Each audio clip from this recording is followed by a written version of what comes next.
So today we'll be talking about cardiotoxins. So all of you know from the name, cardiotoxins are the poisons which act on heart. So these mainly act on heart. Cardiotoxins either directly act on muscles or through its nerve supply. So it is not necessary that if the poison is cardiac poison, it will always act on the cardiac heart.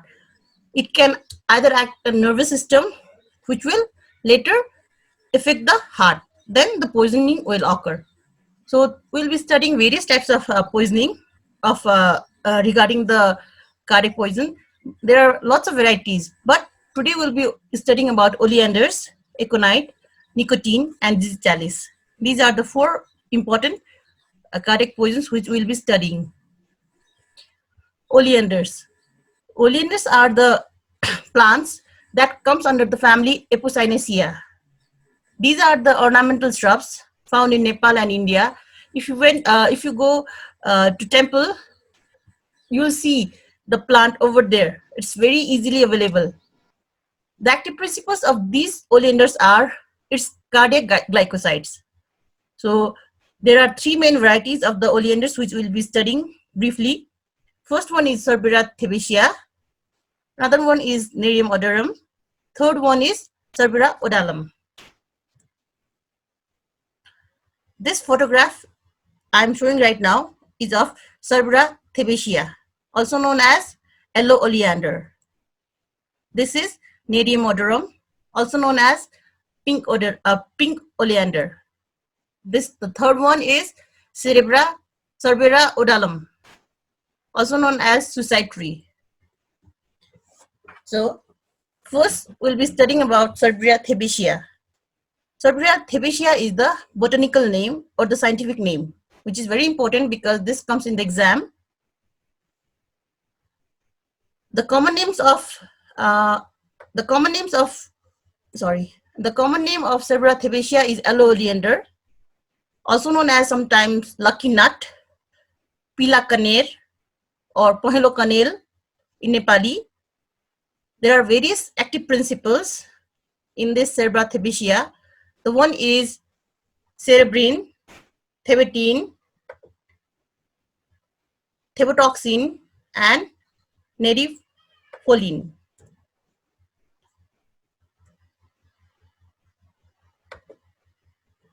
Okay. So the first picture you can see with the cursor I'm pointing, it is flower of Cerbera thebacea. The second one is the fruit of Cerbera thebacea. This is the nut of the Cerbera thebacea. Now let's talk about Nerium odorum, which is also the botanical name of white or pink oleander. These are also known as kaner, common oleander, rose bay. The active principles of nerine are nerine, olandrin, folinerine, rosagenin. This is the picture of pink oleander, and this one is white oleander. It grows in the same tree, but just the colors are different. Third oleander is Cerbera odalum, which is also known as suicidal tree, dabur, dakur. And its active principle is cereberin. This is the shrub tree with flowers, and we have got the picture D depicts the fruit as well as the dried kernel. Now we have to talk about the toxic parts of the oleanders. I am talking about different varieties of oleanders, so don't get confused. In oleanders, almost all the parts are toxic. In case of Cerbera thebacea, seeds and roots are especially more toxic. In case of Nerium odorum, roots are more toxic. And in case of Cerbera odalum, kernel of the fruit is more toxic. But among these three oleanders, yellow oleander is the most toxic one. Then Nerium odorum and pink odorum, Nerium odorum and Cerebra odolum. Now moving towards the mode of action, as I've already mentioned that the active principles are the cardiac glycosides. So these glycosides have digoxin-like effect, which inhibit the sodium potassium ATPase channel that causes dysarrhythmias, that leads to cardiac failure, cardiac arrest, convulsions, causing the poisoning. When you talk about the clinical features, all the three oleanders have common features, usually more common features in case of GI symptoms and cardiac symptoms. But there are few differences from which we can identify what is the what kind of cardiac poisoning it might be. In case of Nerium odorum, nausea, vomiting is one of the most common feature, followed by pain abdomen, restlessness. The patient also develop dysphagia, then lockjaw, which is followed by tetanic convulsions that leads to exhaustion, drowsiness, coma, heart failure, and lastly the death of the patient. Now we'll talk about clinical features of cerebra thebacea. After consuming cerebra thebacea, first thing will be burning sensation in mouth, along with tingling of the tongue, followed by dryness of throat, vomiting, diarrhea, headache.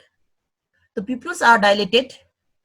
There will be arrhythmias, followed by drowsiness, coma. The patient will collapse, then death will occur if not treated timely. Cerebra thebacea and cerebra odolum both have similar kinds of clinical features, so I won't mention it again. The fatal dose and fatal periods of oleanders. We have got three categories of oleanders, so three different types of fatal periods and fatal doses. In case of Nerium odorum, 15 gram of root or 5 to 15 leaves of pink oleander will be fatal if consumed. And the fatal period might be 24 to 36 hours. The symptoms might be seen. If not treated, it will be fatal. Then cerebra thebacea, 8 to 10 seeds or 15 to 20 grams of the root. Here, the fatal period is quite early. It can occur within 2 to 3 hours. If it is mixed in, the root is powdered and mixed in milk given to child, the death might occur within 2 to 3 hours. It is very, it will be very, the time won't be there for seeking medical attention also. Then there is cerebra odolum, in which only one kernel of the fruit is enough for the fatal dose, and it will take a bit time, 1 to 2 days. If it is treated early, then the patient will not have any side effects. Now moving towards the treatment portion, decontamination. As usually it is ingested commonly, so decontamination by gastric lavage is very important. As it is cardiac poisoning, so ECG monitoring, or you can say cardiac monitoring, is very important, which should be followed by electrolyte imbalances, correcting the electrolyte imbalances. Then arrhythmias also should be corrected with either lidocaine or amiodarone. There is no particular antidote for treatment of oleanders. So as the symptoms comes, you have to treat the patient. So there will be symptomatic and supportive measures for the further symptoms as it arise. Now, as a forensic experts, we are more focused in postmortem findings.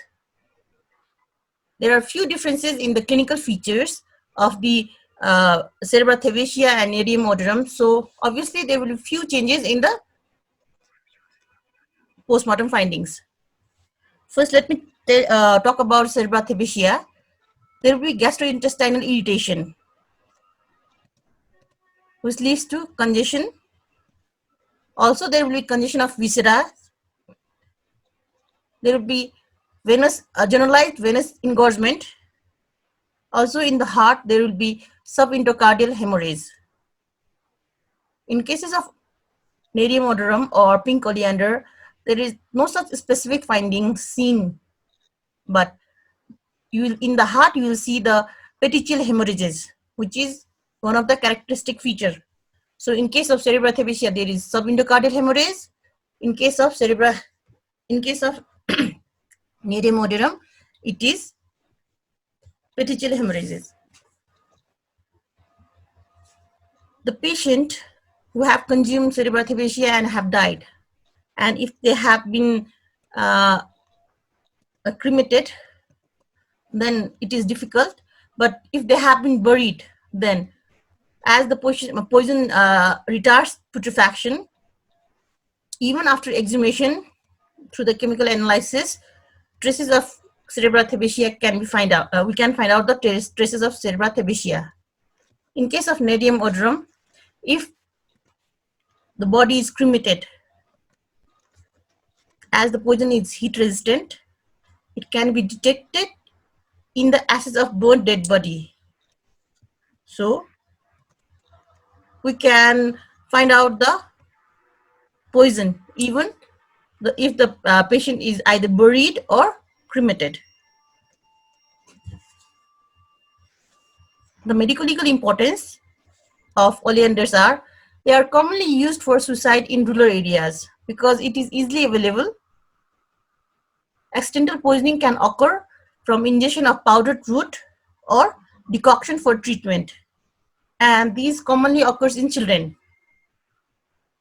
It can act as cattle poison. Also, sometimes the raw fruit of cerebrothalamus and Cerbera odolum, it appears like unripened mango, raw mango. So sometimes it is confused with mango and it is consumed and accidental poisoning occur at the time. It can be also used as abortifacient, especially the nerium odorum. Homicide is very rare, but if Cerebra odolum is mixed in alcohol and it is given to drink to other person, then homicide might occur, but it is very rare. So we have finished oleanders. Now we are coming towards aconite. Aconite falls under family Ranunculaceae.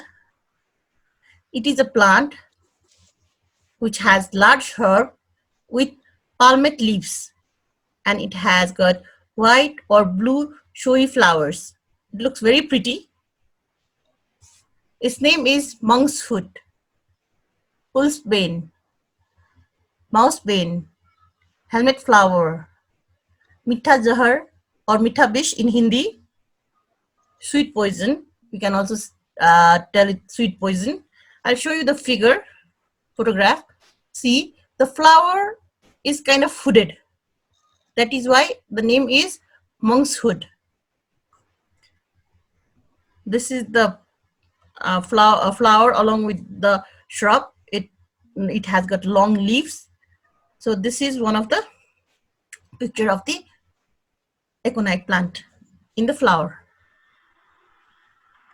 So we have aconite has got it grows in various regions. So obviously the name differs, the botanical name differs according to the places. In Europe, it is known as Aconitum nepalis. In America, Aconitum columbianum, Aconitum recinatum.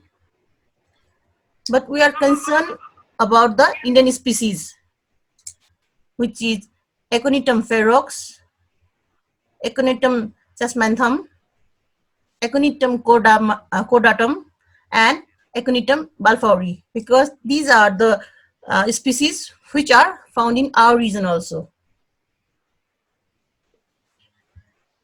The active principles are aconitin, mesaconthinitin, jesaconitin. All the parts of aconites are toxic, but the most toxic one is root. It is said that the root has bitter-sweet taste. That's why it is also known as a sweet poison or mitha zahar. These roots have conical tapering shape with the wrinkled appearance and are about 5 to 10 centimeter long, and it resembles the edible horseradish. So I'll be showing you the photograph. These two are the photographs. Can anyone tell me which is only one person at a time, okay? Which one is horseradish and which one is aconite? Anyone would like to try? Left को aconite होला. Left aconite. Okay, sure. Aconite, and this is the horseradish. It is because the horseradish is still fresh, that is why it doesn't look. So this is the figure showing aconite and horseradish. Now, when we talk about mode of action, initially I said that cardiac poisons either directly act on the heart or by the nerve supply. So aconite doesn't directly act on the heart. It acts on central nervous system. It acts on the nerve axons by opening the sodium channels as well as inhibiting the complete repolarization of the membrane of the myocardial tissues that causes chip firing. Then aconite also stimulates the vagal medullary center, causing the poisoning and affecting the heart. So we have got few clinical features which is seen in GI, and cardiac symptoms will be seen in all different types of poisoning of cardiac poisons. Nausea and vomiting is the most common. Salivation, tingling and numbness in the mouth and lips, followed by diarrhea, palpitation, weakness, hypertension, ventricular ectopics, arrhythmias, vertigo, blurring of vision, hippus. Hippus means initially the pupils of the eyes will be dilating, then constricting, then later again it will constrict. It will be followed by complete dilatation. Initially it will be alternate dilatation and constriction, and in the later phase it will completely dilate. That is the hippus, one of the very important clinical features of aconite poisoning, which is followed by convulsions, acidosis, hypokalemia. These are few clinical features. Among this, hippus is one of the most common feature. This is one of the eye changes seen in poisoning. The fatal dose and fatal period of aconite poisoning. The root of aconite, if consumed either in powder form or directly, 1 to 2 gram will be fatal. But if the aconitin, the active principle of the aconite, is taken, then even 2 to 5 milligram will be fatal. The fatal period might be 2 to 6 hours. Again, when we come to treatment portion, the first thing is decontamination of the poisoning, because it is very important as it is consumed. So decontamination is very important. Followed by cardiac monitoring, treatment of cardiac toxicity with lidocaine or procainamide. And then we have to follow the symptomatic treatment. Coming to more postmortem findings, we have got features of asphyxia. Organs are congested. Fragments of fruit may be found in the stomach when it is dissected. Nothing else, nothing features you will be seeing outside. These are one of the features. You can see cyanosis in the face because of the asphyxia. Medico-legal importance of aconite poisoning. It is one of the ideal homicidal poisoning. It can be accidental poisoning, as it can be mistaken with horseradish. Sometimes suicidal is done due to aconite root, because if it is found very abundantly in the area, then it can be taken as suicidal poisoning also. It also acts as abortifacient. It can also act as cattle poison or arrow poison. These are the medical legal importance of aconite poisoning. Now, the third cardiac poison we'll be studying will be nicotine. When we say nicotine, everyone can think about, in everyone's mind, what is coming right now? Cigarette? Tobacco? Yes, ma'am. So nicotine is usually grown on all the tropical regions of the world. So it is found everywhere in the world. The common name in English is tobacco plant. In Nepali, khaini, surti, tambaku, locally. So this nicotine falls under the family Solanaceae. The botanical name or the scientific name of nicotine is Nicotiana tabacum. I'm focusing in botanical name because it is very important. Nicotine is only the first name, or tobacco is the only name, but you have to know the botanical name. Always remember the botanical name. Then we have got active principles in form of nicotine or nicotinamide. Nicotinine. The toxic parts are dried leaves and its stem. These are the green plants, green tobacco plant, which are not plucked yet. And now these are the dried form of the tobacco plant. Now it has been cut into small pieces. So what is this? You can tell me. Surti, right? Khaini. Yes. Again, when we talk about mode of action, it doesn't directly act on the heart. It acts on the autonomic ganglia, which are stimulated initially, but later on it is depressed and blocked on the later stages. It also acts on the somatic neuromuscular junctions and afferent fibers from the sensory receptors, causing the poisoning, causing the effect on the heart. When you talk about clinical features, tobacco, poisoning due to tobacco, it is not heard much, but sometimes acute poisoning will occur. So clinical features are divided into acute and chronic portion. In case of acute poisoning, there will be salivation, nausea, vomiting. There will be peculiar characteristics odor of tobacco coming from the breath of the patient. The patient will be dizzy. He will or she will have vertigo, headache, sweating. Patient might be confused. There will be tachycardia, cardiovascular collapse due to the hypertension also. These are the acute features of the acute clinical features of tobacco poisoning. So it is very lessly heard, but that doesn't mean that tobacco doesn't cause the poisoning. In case of chronic, the first thing is addiction. The person will get addicted after smoking cigarette. Let's take about the cigarette or consumption of tobacco. They keep in the tongue. They keep in the side of the inner cheek. Toltal borsa. In Nepali, we say toltal borsa. You want to quit smoking, but you can't. There is tremor,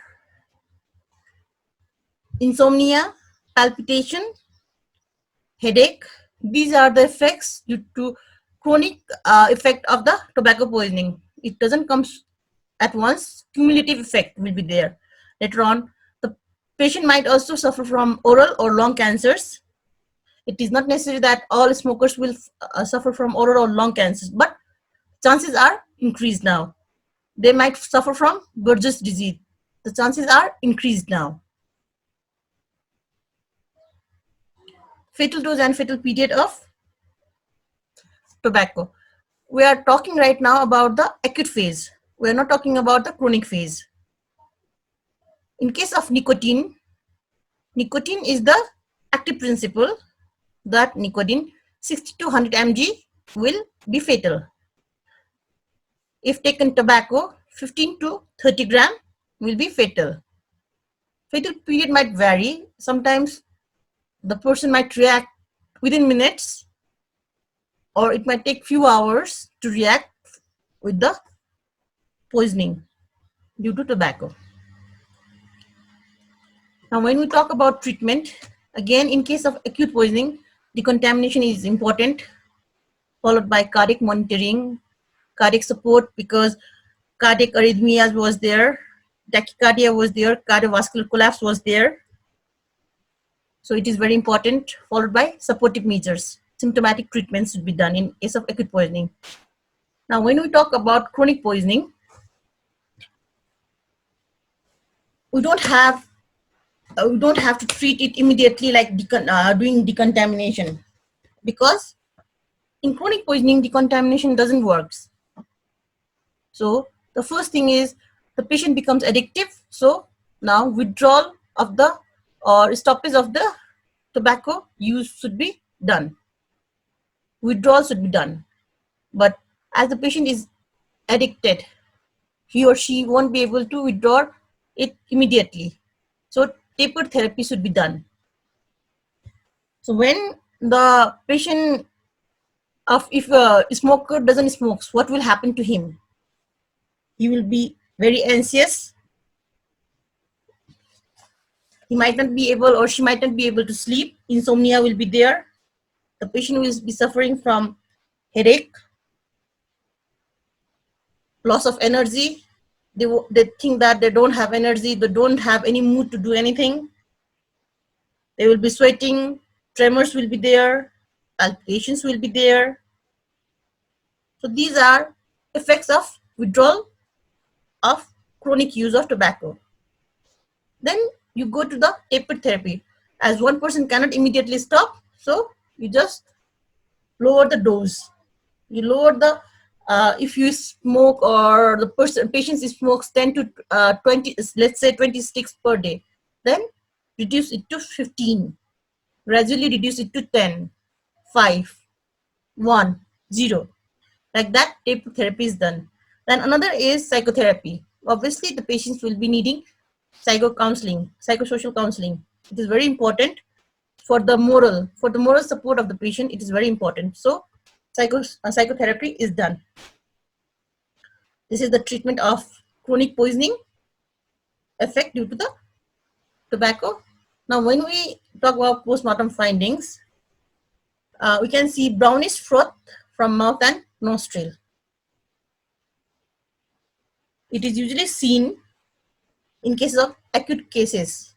If you remember clearly, I have mentioned that there are various kinds of froth coming from mouth and nostril in cases of toxicology. If you remember, one of the froth is also froth coming from tobacco poisoning. It is brownish froth from mouth and nostrils. You can also see congestion of GI tract with brownish discoloration. Even the outer skin of the person might be brownish in color. You can smell the odor of tobacco from the mouth as well as from the stomach content. There will be pulmonary edema and a nicotine resists putrefaction. So you can, if the person is buried, then after exhumation also the examination due to if the person died due to acute poisoning of tobacco, then it can be known. Medical legal importance is it might be accidental poisoning.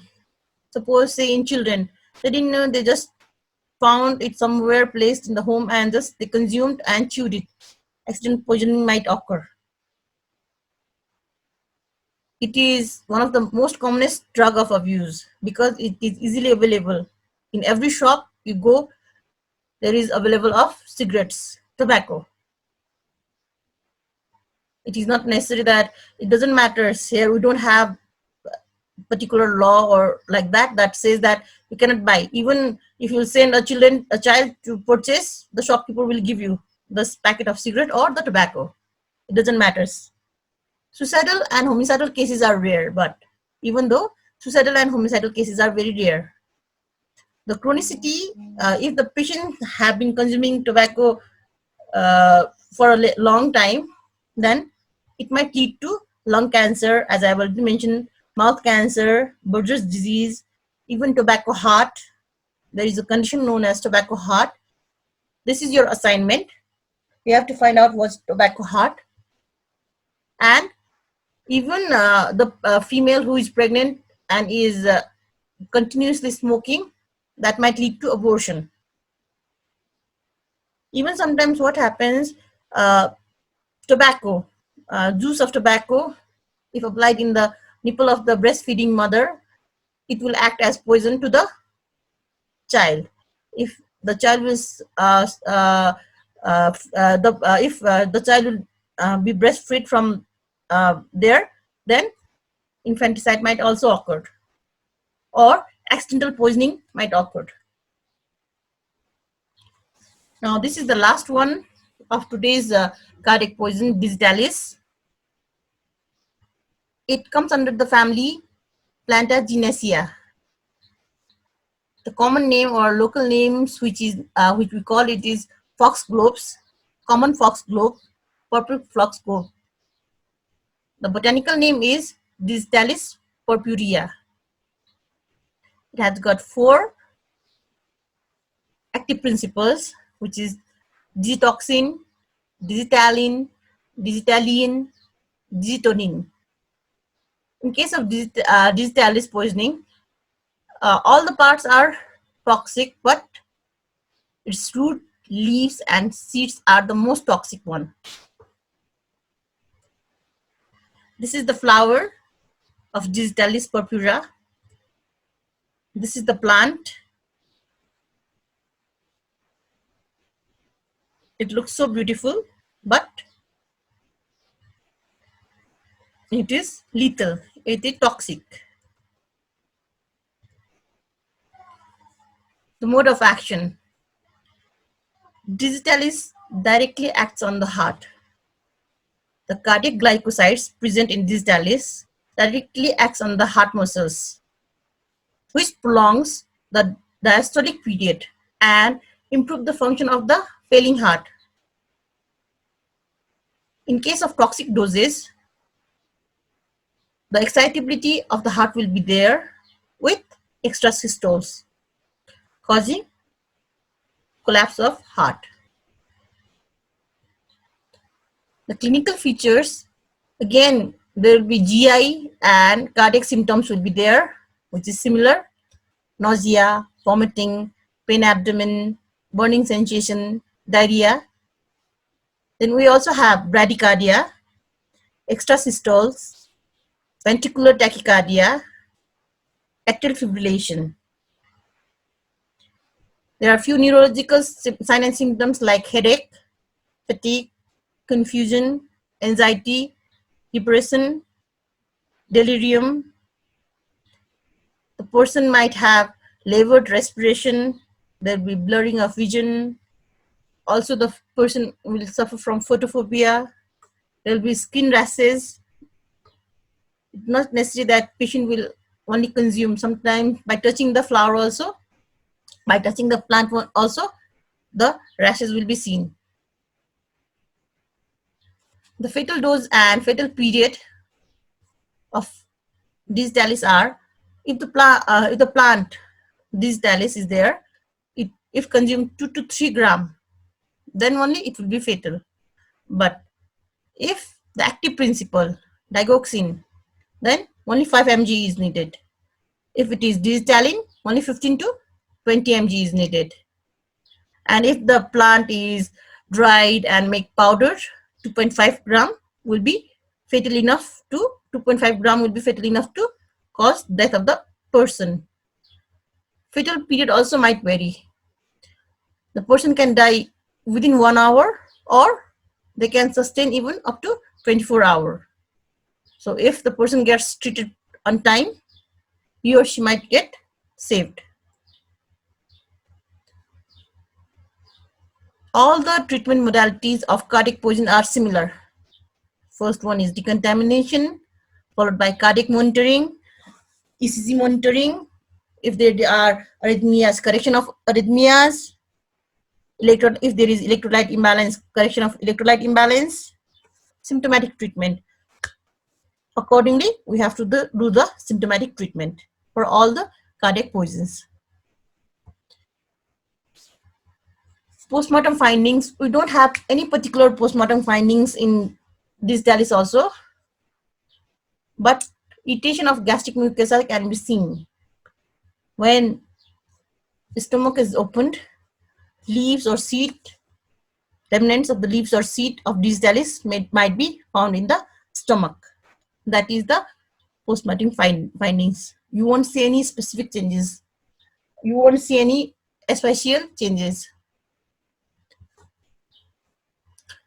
Medical importance of digitalis are sometimes accidental poisoning. In all the cardiac poison, commonly medical importance seen is accidental poisoning. Here also, accidental poisoning due to overdose of a medical preparation or from eating leaves by mistake. Homicidal cases might be seen because no one will suspect, no sign and symptoms will be seen. You won't find anything in postmortem. So it will simulate as heart disease. It can be chronic poisoning might be there. So cumulative poison might be seen. Person taking for a long time may suddenly develop symptoms of poisoning. And thus, if treated timely, the person will be rescued. If not, then person will die. Please subscribe our channel. We'll be uploading the video. I don't think I can upload the video now. I have to again re-record it. So we go to our channel, DOFMT, Department of Forensic Medicine, KMC, in YouTube, and then you can go over there and get the videos from there. Thank you.